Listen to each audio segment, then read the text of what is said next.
Muy bien, mis hermanos. Yo estoy bien contento este domingo. Estamos en el tercer sermón de esta serie sobre el libro de Jonás. Y el título de este sermón es El Gran Cambio. Déjenme les hago una pregunta rapidito. Yo he predicado por muchos años y ¿qué debe tener un buen sermón? O cuánto debe durar, o cómo debe ser un buen sermón. Yo le he preguntado a mucha gente y la mayoría de la gente dice, un buen sermón tiene que tener una buena introducción y tiene que tener una emotiva conclusión, y esas dos partes tienen que estar bien cerquitas una del otro. O sea, que no dure mucho. Porque quiera comer después, dicen algunos. Mis hermanos, las opiniones varían. Usted sabe, los nombres americanos son un poquito raros. Había una señora que se llamaba Gladys y se apellidaba Dunn, D-U-N-N-E. Gladys Dunn. Gladys Dunn. ¿Ya me entendió? Gladys Dunn. Bueno, ella vivía en Kentucky y fue a otra ciudad de visita y fue a una iglesia. Y se presentó, después del sermón se están saludando, conociéndose unos a otros, y le dice, hi, I'm glad he's done. Y le dijo el otro señor, I'm glad he's done too. Qué bueno que se cayó ya el predicador, se acabó rápido la cosa. Hoy vamos a leer lo que quizás sea el sermón más corto y más eficaz de la historia.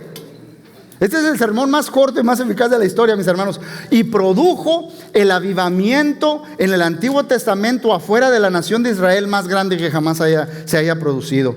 Y el hombre que predicó el sermón, el que dio inicio a este movimiento, no quería que pasara nada. Vamos a leerlo. Jonás capítulo 3, versos del 3 al 10.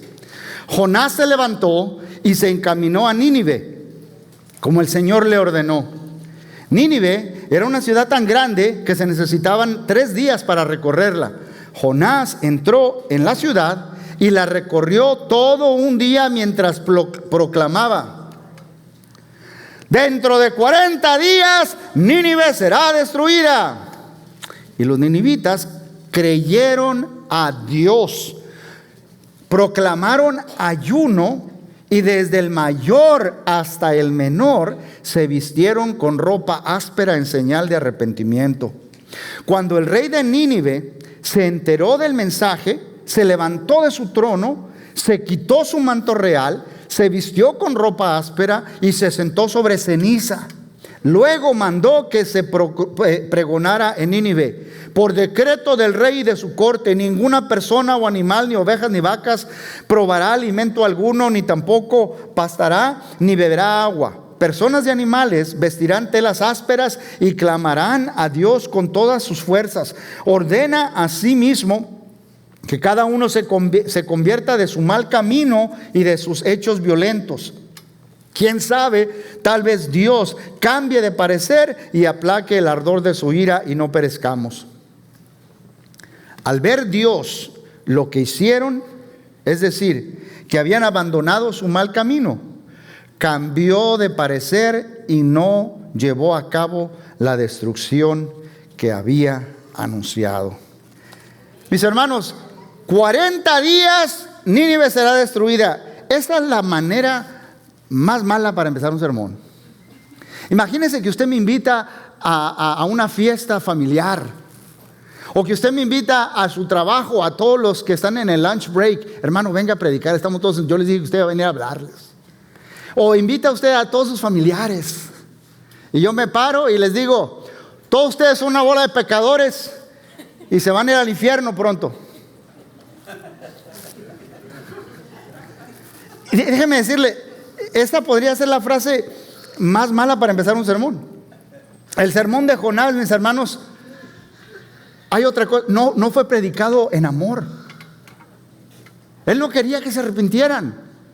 Él está enojado con la gente que es malvada y quiere, él no lo predicó lleno de amor. Cada una de esas frases quería que se volvieran realidad.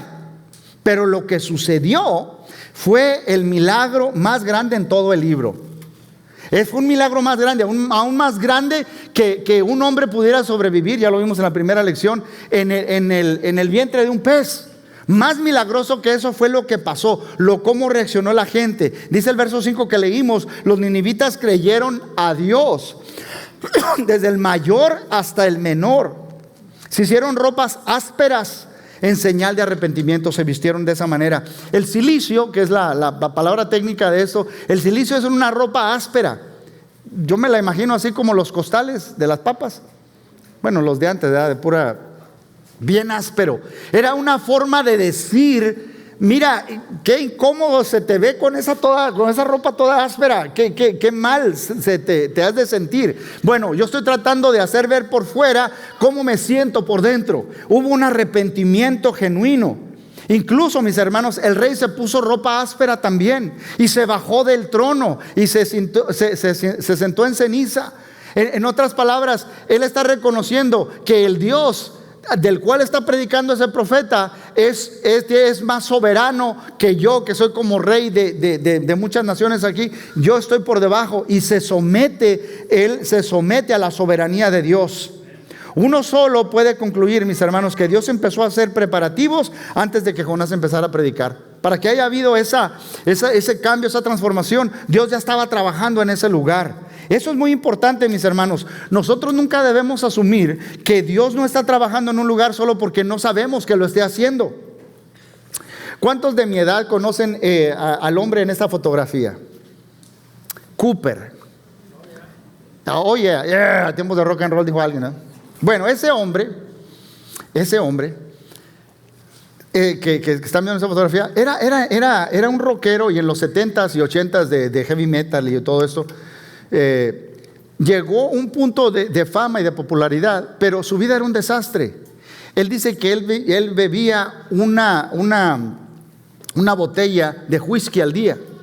Su matrimonio estaba deshecho, su vida estaba deshecha, y su esposa empezó a ir a una iglesia. Su esposa empezó a ir a una iglesia y dice: hey, si quieres que ese matrimonio funcione, tienes que ir conmigo. Él empezó a ir. Su corazón empezó a suavizarse, y él obedeció a Cristo y se hizo un seguidor de Jesús. Ahora, lo interesante de esto es que él dice: yo he tenido la oportunidad, Alice Cooper se llama, Alice Cooper dice: yo he tenido la oportunidad de hablarles de Cristo a gente que está en el medio. Y ustedes se quedarán sorprendidos, porque la gente que uno menos piensa, esos están más en la orilla, más locos, ellos están más dispuestos a escuchar lo que yo tengo que decirles cuando les hablo de Jesús. No podemos asumir, mis hermanos, Dios está trabajando en estos momentos en todo el mundo, llegando a lugares que nosotros todavía ni hemos ido, porque antes de que Jonás llegara, Dios ya estaba trabajando. ¿Sí me entiende? Hay preparativos. El arrepentimiento no es algo incierto. El arrepentimiento es algo observable, es algo tangible. Dice el verso 10: al ver Dios lo que hicieron, es decir, que habían abandonado su mal camino, cambiaron. Hubo arrepentimiento, mis hermanos. El arrepentimiento es un cambio de mente, un cambio de manera de pensar tan completo que eso empieza a cambiar tu vida de una manera radical. Y tú no estás, y tú y yo no estamos caminando con Dios si no hemos cambiado. Si no hemos cambiado, no estamos caminando con Dios, solo estamos caminando solos, y de vez en cuando tenemos pensamientos bonitos sobre Dios. Porque hay un cambio, hay una transformación. Lo que sucedió en Nínive fue verdaderamente un arrepentimiento. Tanto así que Jesús lo elogia la respuesta del pueblo de Nínive. Porque en Mateo 12:41 dice Jesús: esta generación está alguien más grande que Jonás predicándoles aquí. Alguien más grande que Jonás está aquí, les está hablando, pero no se quieren arrepentir. Y la gente a la que le predicó Jonás se va a levantar en el día del juicio en contra de ustedes. Dice el texto: al ver lo que hicieron, al ver Dios lo que hicieron, cambió de parecer y no llevó a cabo la destrucción que había anunciado. Déjenme se lo pongo de esta manera: los ninivitas cambiaron su accionar y Dios cambió su forma de pensar. Ellos cambiaron su accionar y Dios cambió su forma de pensar. Ahora, nota, antes de seguir adelante, que Dios no puso a Nínive a prueba. Ay, hermanos, que nosotros no somos Dios. ¿De qué está hablando usted? Sí, muchas veces nos cuesta creer, ¿verdad? Mi esposo ha hecho cambios, pero yo no le creo. Mi esposa dice que ya no va a gastar mucho en la tarjeta de crédito, yo no le creo. Y ponemos a prueba a la gente. Ponemos a prueba a las personas. Los ponemos a prueba. Dios no los puso a prueba. en probation. No los puso a prueba. Cuando se arrepintieron, Él se apiadó. Dios cambió de parecer de lo que les iba a hacer. Bueno, hermano, pero yo pensé que la Biblia dice que Dios no cambia, que Dios es el mismo ayer, hoy y por los siglos, y que Él cuando dice que va a hacer algo, Él lo hace y lo debemos dar por hecho. Sí, estoy totalmente de acuerdo. Incluso su Biblia, si tienen la Reina Valera 60, la versión 60, dice: Jehová se arrepintió. O Dios al lenguaje actual dice: decidió no hacerles lo que iba a hacer. Entonces, ¿por qué esa contradicción, mi hermano? Déjeme le explico algo bien rapidito. Primero, lo que quiero que entendamos es que dice: ¿cómo que se arrepintió Dios y Dios nos puede arrepentir? Escuche esto. Cuando nosotros queremos explicarle a nuestros niños que están pequeños una realidad de la vida, sobre Dios o sobre cualquier cosa, una gran realidad, el lenguaje que usemos tenemos que usarlo de manera, en palabras que ellos entiendan. ¿Me entienden? Entonces, cualquier palabra que nosotros usemos para representar a Dios están limitadas. Dios es más grande que todo eso, para empezar. Pero segundo, el arrepentimiento de Dios se alinea completamente con su naturaleza incambiable. Debido a que Dios es Dios, debido a que Dios no cambia, Él inalterablemente se opone a todos aquellos que se alejan de Él. Dios se opone a todos los que se alejen de Él. Y Él es inalterablemente lleno de gracia a todos aquellos que regresan a Él. A un corazón contrito y arrepentido no va a despreciar a Dios. Esa es su naturaleza. Cuando alguien quiere pecar, Dios se opone a todos ellos.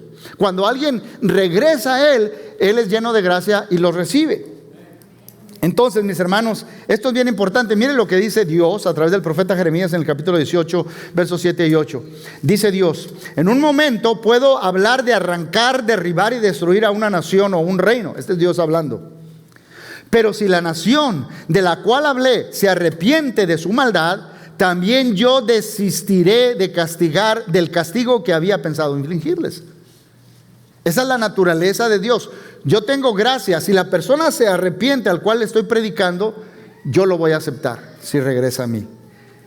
Jonás sabía eso, mis hermanos. Él odiaba a los ninivitas y no quería ir. ¿Por qué? Porque conozco cómo eres, Dios. ¿Se acuerda que dije? Es que Dios era cristiano. Otra vez mis palabras limitadas para que usted me entienda. O sea, si yo les predico y ellos se arrepienten, yo sé que tú los vas a perdonar, y yo no quiero que los perdones. Yo quiero que les den el castigo, que el mensaje que me dejaste que les predicara. Él sabía que los 40 días, Jonás sabía que esos 40 días era la manera en que Dios les estaba dando a Nínive una oportunidad de arrepentirse. 40 días. No hay esperanza, mis hermanos, de avivamiento sin arrepentimiento. Pero no hay oportunidad de arrepentimiento sin la gracia, un periodo de gracia de Dios. Lo digo otra vez: no hay esperanza de avivamiento sin arrepentimiento. Y no hay oportunidad de arrepentimiento sin la gracia de Dios. Y una cosa más: Dios valora la compasión por encima de la percepción de consistencia. Y por nosotros somos buenos para juzgar. Buenos en el sentido que lo hacemos muy rápido. El único bueno para juzgar es Dios. Entendamos, mis hermanos, que la gracia siempre va a parecer injusta a algunos. Y Dios está bien con eso. Una de las cosas que más me impresiona, ¿usted se acuerda que una vez Jesús contó una historia? Dijo Jesús: estaban unos hombres afuera de Home Depot. No, eso no dijo. Dijo Jesús: un hombre tenía mucho trabajo de construcción, tenía una parcela o algo para trabajar, y fue y les dice: hey, ¿quieren venir a trabajar conmigo? Sí, ¿cuánto pagas al día? Tanto. Okay. Entonces se fueron a trabajar, acordaron en ese tanto, y estuvieron trabajando desde las 6 de la mañana, y luego ese hombre dijo: me falta más gente, y fue otra vez a recoger más gente a trabajar, y llegaron unos a las 9 y otros a las 12, y otros ya casi para meterse el sol vinieron también y los trajo, y todos trabajaron. Entonces, cuando les están pagando, a todos le están pagando lo mismo. Y uno dice: yo tengo toda la mañana aquí. Yo pues la pasé trabajando toda la mañana. Pero ¿qué no acordamos en que eso? Tú acordamos eso, ¿no es cierto? Que tú querías trabajar y te dije que te pagaba eso. Tú dijiste que sí. ¿Le vamos a decir a Dios cómo debe dispensar Él su gracia? Ahora, hace muchos años yo recuerdo, yo tenía como 21 años. y estaba en una campaña y me dice un hermano, estábamos platicando en el convivio y me dice un hermano mayor de edad, tenía cerca de 70 años el hermano, dice, ¿cómo me hubiera gustado haber conocido el evangelio a tu edad? Y yo, hermano, no importa, lo importante es que conocemos a Dios y vamos a ir al mismo lugar, basado en la historia que le estaba contando. Dice, sí, pero yo perdí tantos años. Sí, yo sé que Dios me ha perdonado todo, pero quisiera haberle dado esta vida sirviéndole a Dios. Ahora, parece injusto, pero cuando Dios perdona, no importa qué tan mala sea la persona. Porque si yo no creo que Dios pueda perdonar a alguien, ¿cómo vamos a creer que Él me perdonó a mí? Es más, deberíamos ir como Pablo. Cuando reconocemos los pecadores que somos nosotros, Dios puede perdonar a cualquiera. Pero para que veamos nuestro pecado, necesitamos ver a Dios. ¿Sabe cómo sabe? Hoy fui a la iglesia, aquí o allá. Dice, tuve una experiencia con Dios. ¿Sabe cómo sabe uno cuando tiene una experiencia con Dios? Porque nos damos cuenta de dos cosas. Lo santo, puro, glorioso que es Dios, y lo pecador que somos nosotros. Eso se vuelve evidente cuando estamos en la presencia de Dios. Y entonces, mis hermanos, esto cambia y transforma todo. Entonces, la gracia solamente, en una ocasión, les voy a contar una historia rapidita. En una ocasión, un cristiano le estaba hablando a un amigo de él que era ateo, de la universidad. Y le dice al amigo ateo, mira, tú dices que Dios existe. A las pruebas hay que remitirnos. Mira, yo me voy a quedar aquí paradito, no me voy a mover para que no le falle. Pero te doy 5 minutos para que tu Dios me fulmine desde ahí donde está. Aquí él sabe que lo que yo he hecho. A ver, si existe, que me caiga un rayo de esas. ¿Se acuerdan cuando estábamos chiquillos? Yo no sé, ya vimos muchos países. Cuando yo estaba chiquito en México, no sé por qué le hacíamos así, ¿verdad? Pero que se muera tu mamá, agarramos lo más santo que encontramos, que me caiga un rayo, o cuando alguien decía algo, no me va a caer el rayo a mí. Bueno, este hombre le dice, a ver, si existe Dios, que me fulmine. Y luego estuvo el reloj, 4 minutos, 4:30, 4:45, y le dice, ya ves, pasaron 5 minutos, tu Dios, acabo de comprobar que tu Dios no existe.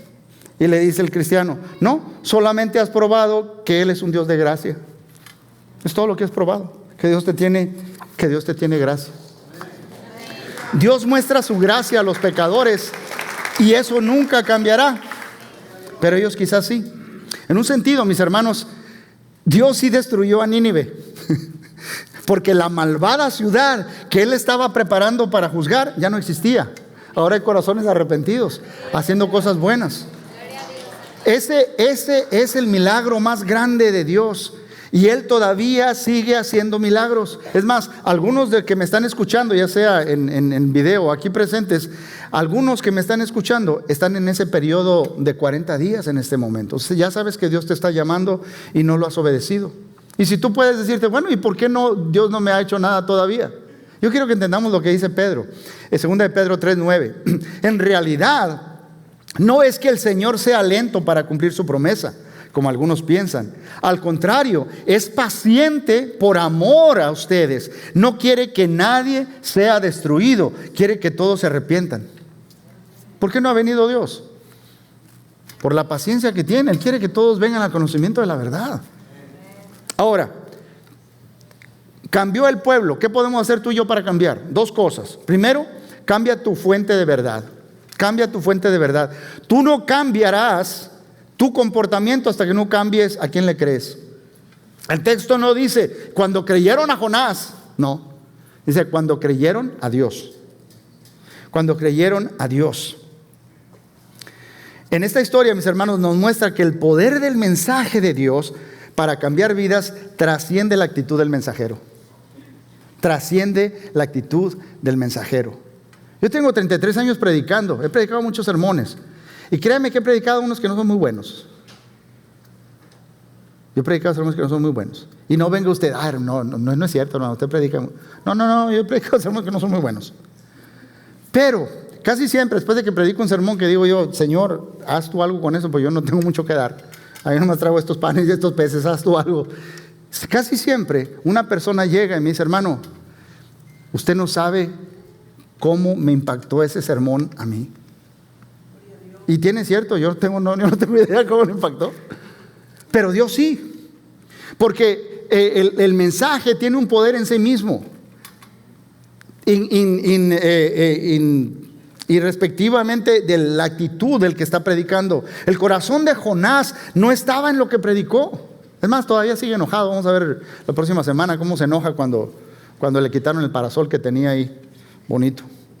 Entonces, pero eso no impidió que las palabras de Dios convirtieran los corazones a los que se les predicó. La palabra de Dios, mis hermanos, tiene un poder en sí mismo. ¿Sabe por qué? Porque la palabra de Dios está viva. Mire lo que dice Hebreos capítulo 4 verso 12. Pues la palabra de Dios es viva y poderosa. Es más cortante que cualquier espada de dos filos. Penetra entre el alma y el espíritu, entre las articulaciones y la médula del hueso. Deja al descubierto nuestros pensamientos y deseos más íntimos. Hace varios años atrás, en cada octubre, en esta congregación se lleva a cabo una conferencia de mujeres. Y hace, no sé si fue 4 o 5 años atrás, vino una invitada llamada Liz Curtis Hicks. Esa es la foto de ella. Liz Curtis Hicks, mis hermanos, trabajaba en la radio, pero ella vivía una vida loca, para no decir otra cosa. Se la pasaba embriagada, hacía drogas, se acostaba con hombres aquí y allá. Y trabajaba en la radio. Mire, trabajaba en la radio. Los que saben de radio, no escuchen, ¿verdad? Pero hay un hombre que se llama Howard Stern. Y Howard Stern le dijo a ella: cálmate, estás muy alocada. Para que Howard Stern lo esté diciendo, se imagina. Ella, unas amigas la invitaron a ir a la iglesia en Louisville, Kentucky, donde predica el hermano Bob Russell. Él ha predicado aquí antes. La invitaron a su amiga, la única forma que hicieron que fuera con ellas, estas hermanas cristianas, es porque le dijeron: mire, te compramos una comida después del servicio. Algunos han venido así. Bueno, si anda buscando a alguien a quien invitar, invíteme a mí. Pero fue ella, se sienta ahí, y el hermano Bob está predicando sobre Efesios capítulo 5. Que las mujeres tienen que someterse a sus esposos y las amigas. Ay, de todos los textos que iba a predicar el hermano, con esta mujer feminista, feminazi, está duro. Pero después el hermano Bob dice en el texto: y maridos, amad a las mujeres así como Cristo amó a la iglesia y dio su vida por ella. Y Liz le dice a una de sus amigas: si yo conociera a un hombre que está dispuesto a morir por mí, yo me caso con él. Y una de sus amigas, inspirada por el Espíritu Santo, en ese corazón de piedra que se hizo una abertura, le puso la semilla del evangelio y le dijo: Liz, un hombre ya murió por ti, se llama Jesús. Y le predicó el evangelio. Ahora, esa semilla del evangelio creció y germinó en su corazón. Liz vino a Cristo, pero ahora, mis hermanos, ella tiene un testimonio poderoso y habla en conferencias de mujeres por todo el país. Es algo bellísimo. Debemos llevar a las personas a la presencia de la palabra viva, a la presencia de Jesús, y dejar que el Espíritu Santo haga su obra. Aun cuando los corazones parecen duros, mis hermanos, la palabra de Dios permanece afilada y puede llegar hasta lo más profundo. Y esa palabra está llamando a algunos de nosotros a dar el siguiente paso. Porque Dios quiere hacer un milagro en nosotros. Segundo que te puedo decir es: cámbiate de ropa. Todos se vistieron de cilicio en Nínive. Tú y yo tenemos que hacer lo mismo. Lo primero que los ninivitas hicieron es lo primero que tú debes hacer: ponerte ropa nueva. Dice Gálatas, Pablo a los Gálatas en el capítulo 3, versos 23 al 26 y 27. Pues todos ustedes, le está escribiendo a una porción de lo que es ahora Turquía, en medio Galacia. Había ido y plantado iglesias y ahora les manda esta carta porque habían llegado unos hermanos de Jerusalén y dicen: oh, está bien todo lo que han hecho, pero tienen que aprender esto sobre Moisés y hacer todas estas cosas. Y Pablo les dice: no, nosotros somos salvos por gracia. Pero mire lo que les dice: pues todos ustedes son hijos de Dios por lo que están haciendo, no, por la fe en Cristo Jesús. Ustedes tienen que depositar su fe en lo que Él hizo, en la gracia que les acaba de mostrar. Y todos los que fueron unidos a Cristo, ¿cuándo? En el bautismo. ¿Cuándo nos unimos a Cristo? Sí, hay muchachos que pueden andar de novios, pero no están casados hasta que no intercambian promesas y hacen votos, ¿verdad? Usted puede decir: ay, yo conozco, hay muchachos que están en un equipo y practican todo, pero no son parte del equipo. ¿Qué? ¿Cuándo? Cuando eres bautizado, se han puesto a Cristo como si fuera ropa nueva. Se revisten de la justicia de Dios cuando se bautizan. Note, mis hermanos, que Pablo describe el bautismo no como algo añadido a la fe, sino como una expresión de la fe. Entendamos, mis hermanos, que el arrepentimiento no cambia la injusticia a justicia. Simplemente se sienten mal y dejan de hacer cosas malas, pero todo lo malo que han hecho ahí está. Dios no pasa por alto el juicio de que Nínive merecía. Él tomó ese juicio y lo puso sobre su Hijo Jesús en la cruz. ¿Sí me está entendiendo? O sea, Dios va a juzgar. El bautismo es nuestra declaración de que confiamos en la muerte y la resurrección de Jesús para nuestra justicia. Lo único que me puede hacer a mí bien, estar bien delante de Dios, es la sangre que Cristo derramó. Y cantamos cantos tan hermosos esta mañana, mis hermanos, que nos dicen de lo que Jesús hizo en la cruz por ti y por mí. Y eso, ahí es donde está el poder. No hay nada. Si yo pudiera tener palabras para expresarles, mis hermanos, no hay nada que tú puedas hacer que haga que Dios te ame más de lo que ya te ama. Hay gente que piensa, pues voy a dejar de hacer cosas, voy a hacer muchas cosas buenas. No vas a hacer ningún punto. Es por gracia. Es más, toda nuestra bondad, si usted la junta, dijera el profeta Isaías, son como trapos sucios. Si hay algunos, dos niños pequeños. Lo que el texto está diciendo son toallas sanitarias, para que me entiendan. Todo lo mejor de nosotros es así para delante de Dios. ¿Ok? Y no hay nada que tú puedas hacer para hacer que Dios te ame menos de lo que ya te ama. Lo que Él hizo por ti y por mí en la cruz va más allá de lo que podamos entender, mis hermanos. Los primeros cristianos, cuando bautizaban, muchos de ellos en tiempos de la historia, había grupos de mujeres que se bautizaban, los hombres bautizaban acá a los hombres y los dejaban casi sin ropa, nomás en un paño menor. Pero después, cuando salían del bautismo, les daban una ropa nueva, como simbolizando: ahora estás revestido de Cristo, una ropa nueva.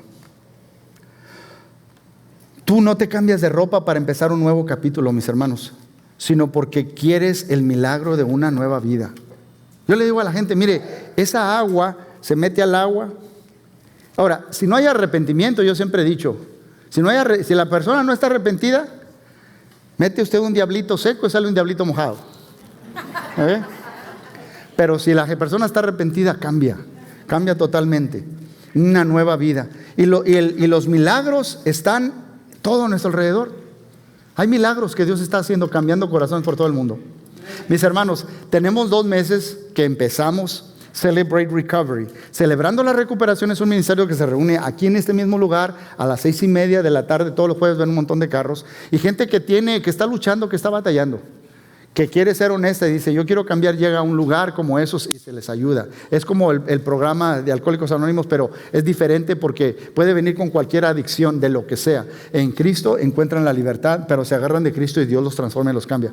Entonces, y ya tiene varios años aquí, pero hace 2 meses empezamos en el campus de West Fort Worth. Bueno, hubo un muchacho, un hombre, que desde que sabía que iban a empezar, le dijo a un amigo: tienes que ir allá. Y Robert González empezó a ir a Celebrate Recovery. Apenas 2 meses acaba de empezar allá. Pero él llega al lugar de reunión y ahí está en el estacionamiento con su Biblia. Me bajo, no me bajo. Me bajo, no me bajo. Me bajo, no me bajo. Dejen que él le siga contando la historia. Vean el video.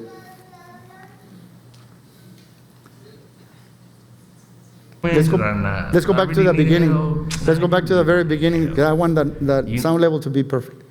You know, I get there, dude, and I'm in the parking lot, and I get thinking, man, like, should I go in? Should I not? Do I really need help? Nah, you really don't need help. You know, you really don't need it. And these voices, you know, because I thought about telling my wife that nobody was there. I was gonna tell her, man, nobody showed up, you know? And I was like, no, you know, I can't do that. And I get out, man. I got to see guys who were bad off on dope now, 2-3 years clean, on alcohol, now they're clean. And I needed to see it, bro. I needed to see it, because you can't tell me. I need to see it. So for me to see a brother, man, hey, man, I'm 2 years clean now, but he had the same life I did. Man, I can do it. Nah, but I met Jesus there, bro, and I met him through other guys, man. I met him through Broken Man. I met him through through people who just listen to me, man. I met them through people, bro, that lived a hard life, man.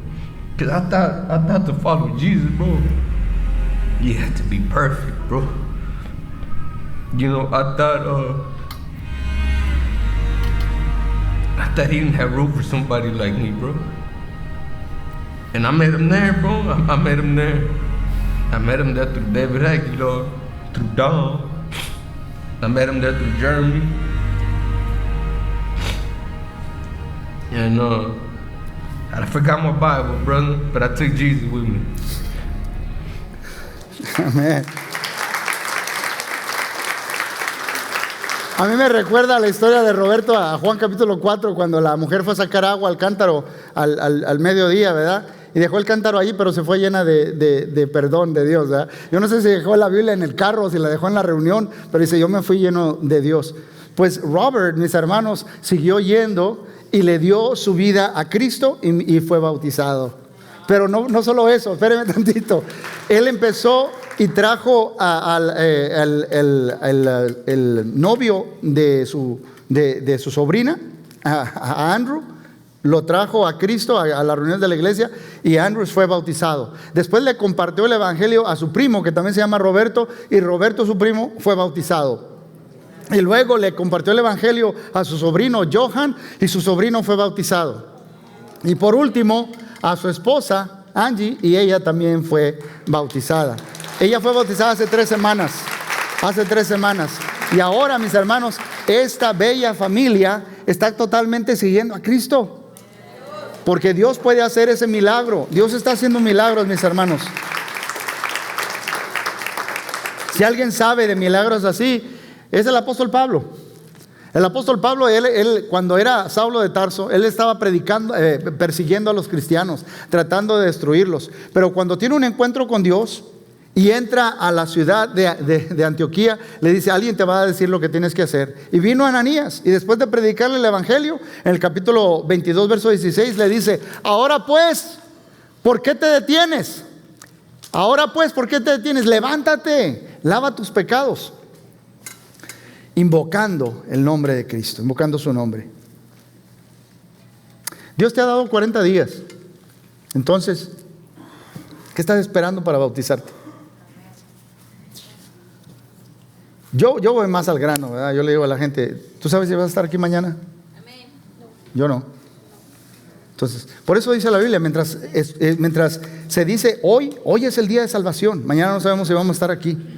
Es Dios el que te está llamando. ¿Qué objeciones tenga una persona? Pero yo no me quiero bautizar. Bueno, ¿qué objeciones tiene la persona para no bautizarse? Pues es que a mí me bautizaron cuando era niño. Sí, alguien lo hizo por ti. Alguien decidió por ti. Es más, yo creo que tus padres que te bautizaron cuando eras bebé, pues tenían una buena intención. Hasta donde sabían ellos, te querían dedicar a Dios. Sí, pero ahora va a llegar un punto en el que tú tienes que tomar tu propia decisión si sigues a ese Dios que tus padres quieren que tú sigas o no. Entonces, cuando tú decides bautizarse, estás dándole énfasis a lo que ellos querían hacer, por así decir. Por cierto, yo a mis padrinos les empecé a decir tíos después. Bueno, es otra cosa. Le tengo miedo al agua. Hay gente que le tiene miedo al agua. Nomás no va a decir usted, dice, sí, estoy cerquita de alguien. No, no es eso. Hay gente que le tiene miedo a sumergirse. No se preocupe, nomás lo vamos a meter y a sacar rapidito. No se va a quedar mucho tiempo ahí. ¿Okay? Pero déjame te digo esto, si tú sigues a Jesús, te vas a dar cuenta que a veces te va a pedir Dios hacer algo que es difícil. Y Él muestra su poder. Y si le tienes miedo al agua, Dios va a estar contigo en ese proceso, que es difícil, Él no te va a dejar solo. O quizás alguien diga, pero es que yo no sé suficiente. Mire, yo cuando empecé a seguir a Cristo, yo no sabía ni quién era ni Abraham, ni Moisés, ni Elías, ni nada. Yo sabía que yo era un pecador, que Cristo murió por mis pecados y que Él es mi único Salvador. Entonces yo le entregué mi vida. Al cielo no vas a decir, a ver, ¿cuánto sabes para dejarte entrar? No, es a quien conoces. Si has entregado tu vida a Cristo. No sé suficiente, no es suficiente. Pero es que no soy suficientemente bueno. Si usted supiera, hermano, yo no tengo que saber. Dios sabe todo de ti, sabe todo de mí. Él sabe todo de nosotros. Porque Romanos 5 dice, cuando éramos pecadores, Cristo murió por nosotros. Dios no dijo, voy a esperar a que se componga un poquito, ya está mejorcito, entonces ahora sí puedes ir a morir por él. No, cuando éramos bien pecadores, Dios sabe todo de nosotros. Y Él muere por nosotros. Es más, nunca vas a ser suficientemente bueno. Hay gente que dice, es que yo voy a cambiar mi vida un poco y luego sigo a Jesús. No, así no funciona, nunca va a pasar. Mejor entrégate a Jesús y en el poder del Espíritu Santo Él te va a ayudar a cambiar. Y último, hay gente que dice, es que yo no tenía planeado bautizarme hoy. No se preocupen, nosotros sí. Ya está empezando ese clima donde yo le digo a la gente, el agua del bautisterio está calentita, ¿sí o no? Sí, la hermana se bautizó recientemente y dice, entran así como, está calentita. Les digo. Entonces, ¿y sabe qué? No, nosotros no bautizamos al desnudo. Ahí tenemos ropa ya para que se cambie usted también. Y tenemos toallas, tenemos todo listo. Si tú quieres darle tu vida al Señor, hoy es el día de salvación. Dios llama a los pecadores al arrepentimiento y eso nunca va a cambiar, mis hermanos. Pero los pecadores pueden cambiar y Cristo puede cambiar a cualquiera. Así que te pregunto, ¿eres tú su próximo milagro? ¿Eres tú el próximo milagro de Dios? Ustedes que ya entregaron su vida a Cristo, yo quiero que nos pongamos de pie todos. Vamos a orar a Dios, vamos a hablar con este Dios, vamos a alabar a este Dios. Pero si tú no te has arrepentido, si tú no le has entregado tu vida a Dios, hoy es el día de salvación. Vamos a orar, hermanos. Dios y Padre Celestial, en este momento, Señor, yo sé que hay personas en las cuales tú quieres hacer un gran milagro. El milagro del perdón de todos nuestros pecados y ser cubiertos con la sangre preciosa de Cristo que nos limpia de todo pecado, donde ya la muerte no nos puede tocar, donde ahora, Señor, nuestros nombres estarán escritos en el libro de la vida, donde ahora, Señor, no tenemos más que decir que soy culpable y solo me deposito toda mi fe en lo que Jesús hizo por mí en la cruz. Padre, gracias por ese sacrificio que es el único que tú aceptas, Señor, como suficiente para ser salvos. Padre, gracias por Cristo que estuvo dispuesto a morir. Señor, yo sé que hay personas que están pensando, queremos, Señor, que suceda en nuestro corazón lo mismo que sucedió en el de Liz Curtis Hicks, lo mismo que sucedió en el de Roberto, lo mismo, Señor, que sucedió en los de los ninivitas. Que hay un verdadero arrepentimiento, una verdadera sumisión a ti, Señor, porque solo tú puedes arrepentirte del mal que nos viene a nosotros, porque tu justicia demanda, Señor, que se pague por el pecado. Y te damos gracias porque hoy podemos depositar toda la culpa y la vergüenza y todo lo que nosotros merecemos en lo que Jesús hizo en la cruz, porque al único que no conoció pecado, al único que no cometió pecado, tú lo trataste como pecador, como pecado por nosotros, para que ahora nosotros seamos justicia de Dios en Él. Así que te alabamos por lo que hizo Cristo en la cruz.